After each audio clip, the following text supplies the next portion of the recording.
किसी काम में जाएंगे कहीं न्याय मिलता नहीं, न जनता को न्याय मिलता है।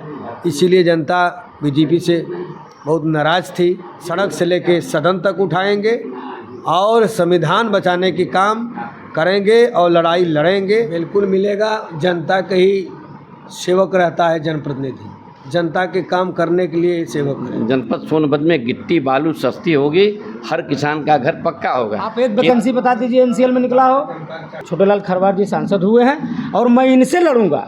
यहाँ की जनता इनसे कहेगी कि इतनी फैक्ट्रियाँ, यहाँ बेरोजगारी खत्म होना चाहिए। फिर अभी आप देख सकते हैं कि उत्तर प्रदेश के हम सोनभद्र ज़िले में हैं और अभी जो है बीजेपी को करारा हार देते हुए जो चुनाव जीते हैं हमारे महोदय जी हैं और छोटेलाल खरवार जी हैं। अभी आप देख सकते हैं कि यह चेहरा जो देख रहे हैं सामने परिचय के मोहताज नहीं है, इनको सब जानता है। कहीं न कहीं साइकिल का रफ्तार इतना तेज़ हुआ तो माननीय अखिलेश जी के चेहरे से और इनका चेहरा कहीं न कहीं मैच बढ़िया किया और बम्पर रोड से जीते। पहले तो महोदय जी जीत की बहुत बहुत बधाई मैं आपको देता हूँ अपने चैनल के माध्यम से। बधाई।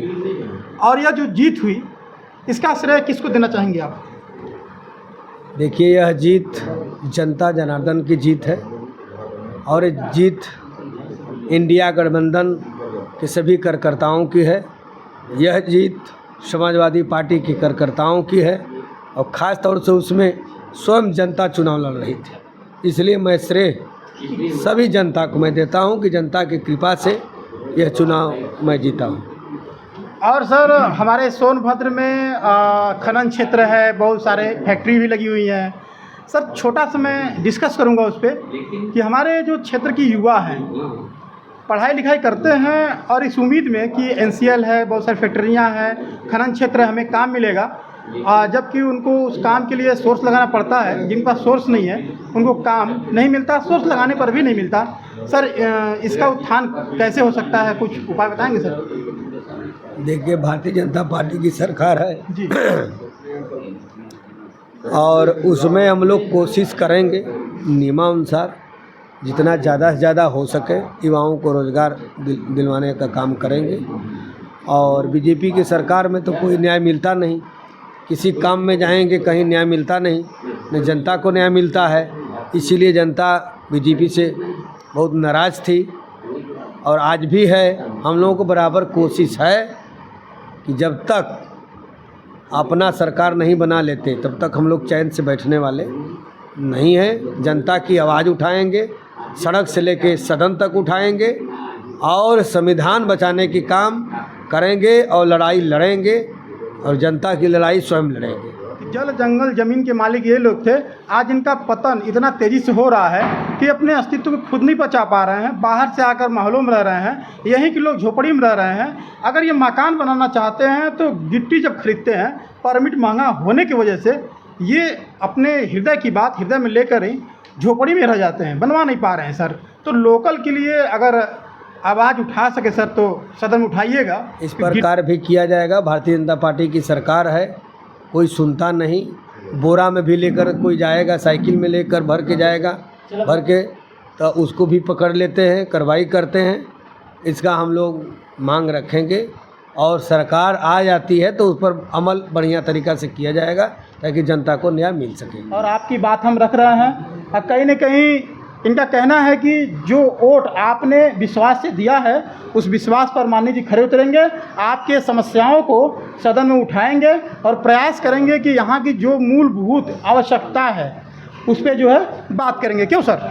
बिल्कुल सही सर। बिल्कुल मिलेगा। जनता का ही सेवक रहता है जनप्रतिनिधि, जनता के काम करने के लिए सेवक है और जनता का काम ही करने बदे वो जीतते हैं चुनाव। इसलिए मैं जनता से हर कार्य जहाँ जहाँ आवश्यकता होगी नियमानुसार सब मुद्दा उठाऊंगा और करूँगा। और सर जो किताब कापी पेन है उस पर जीएसटी लगा हुआ है। सर अगर किसी तरह से जीएसटी मुक्त होने की बात तो लोग करते हैं, होती नहीं है। अगर सर किस तरह से हो जाए तो अच्छा रहेगा कि नहीं रहेगा? ये तो मुद्दा उठेगा, लेकिन जब इंडिया गठबंधन की सरकार होगी, केंद्र में सरकार बनेगी, 27 में आने वाला समाजवादी पार्टी इंडिया गठबंधन की सरकार होगी तो इस पर अमल किया जाएगा। मुझे लगता है कि ज़्यादा से ज़्यादा हल निकल जाएगा। बिल्कुल सर, हम आम जनता से भी बातचीत करेंगे जो बीच में आए हुए हैं और बहुत पहले से काम भी किए हैं क्षेत्र में। सर क्या नाम है आपका? चंद्रभूषण पांडे। सर अभी जो मूलभूत समस्याएं हैं जो महोदय जी से रखा गया है, क्या इस समस्या सही है कि गलत है? ऐसा है कि खनन की जितनी भी वस्तु हैं, गिट्टी है, बालू है, जो कुछ भी है सोनभद्र से निकल करके जाती है और अन्य जनपदों में उससे विकास होता है। जनपद सोनभद्र के लोग इस विकास से वंचित हैं।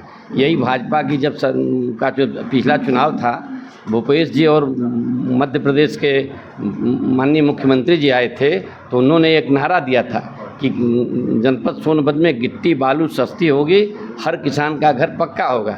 किंतु जीतने के बाद भाजपा ने इस पर ध्यान नहीं दिया। हम लोग बार बार इस मुद्दा को उठाते रहे, इस पर कोई कार्रवाई नहीं हुई। यह तो सच्चाई की बात है। कांग्रेस के एक कट्टर सिपाही रामकृष्ण पनिका जी हैं, कि कैसे देखते हैं सर इस समस्याओं को आप? देखिए, सोनभद्र में हम तो कुछ भाजपा के नाम नहीं लेंगे, कुछ भाजपा के विधायकों से मैंने कहा था इस बात को कि आप सदन में इस बात को उठाइए कि जैसे सोनभद्र में बालू गिट्टी मिलती है और सोनभद्र के लोगों को कम से कम 1 गाड़ी 2 गाड़ी जिसकी उसको आवश्यकता अनुसार गिट्टी और बालू, जैसे बालू में पैसा नहीं लगता है, बालू निकालने में नदी खुद अपने आप वो प्रकृति के हिसाब से हो जाता है, तो विदाउट परमिट या तो उसका जो शुल्क हो ओरिजिनल 1000, 1500, 2000 हो, वो शुल्क लेके सोनभद्र का आधार कार्ड देख करके उसको बालू दे दें और गिट्टी में जो लागत हो सही वो भाजपा सरकार देना। फिर भी मैं आपसे पूछता हूँ कि जो भी वादे किए जा रहे हैं क्या वो पूरे होंगे?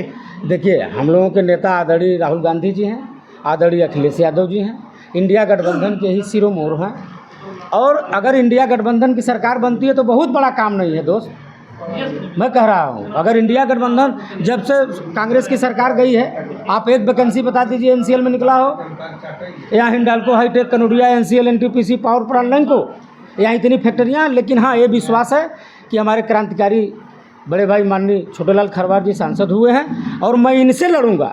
यहाँ की जनता इनसे कहेगी कि इतनी फैक्ट्रियाँ, यहाँ बेरोजगारी ख़त्म होना चाहिए। फिर ये भी सरकार नहीं है तो, लेकिन अपनी बात तो हम कह सकते हैं। अच्छा, आम जनता जो आपके भाई बंधु हैं उनसे क्या कहना चाहेंगे आप? उनसे ही कहना चाहेंगे कि आप लोग धैर्य बनाए रखिए, संभावना है, विश्वास है कि ये लंगड़ी सरकार चलेगी नहीं वर्तमान की। अच्छा, एक बात जनता कह रही है, चाहे विपक्ष कह रहा हो चाहे जनता कह रही हो, वोट दी हो चाहे नहीं दी हो, कहती है खटाखट खटाखट खटाखट खटाखट। देखिए, जो जानकार व्यक्ति, ये तो भाजपा के लोग ना भीड़ जुटवा रहे हैं महाराज, भाजपा के लोग। जुलाई आने वाला है, खटाखट खटाखट होगा। जब सरकार इंडिया गठबंधन की सरकार बनती तो उसमें कोई शक नहीं था। कांग्रेस ने कहा था कि कर्जा माफ करूंगा, किया सन 2009 में, और ये तो भीड़ जुटा के फोटो खिंचवा के तो हर समय भाई राहुल जी को देखे लप्पू पप्पू बनाने के लिए। जनता ने जवाब दिया है, पूरा दुनिया देखी, जनता ने जवाब दिया है। सरकार से सीधे सीधे जनता लड़ी है, नेता नहीं लड़ा है। और इनके तो जो भाजपा के जो नेता जाते भगा दिए जाते थे, आप कई क्षेत्रों में देखे होंगे, आप पत्रकार हैं। बहुत बहुत धन्यवाद।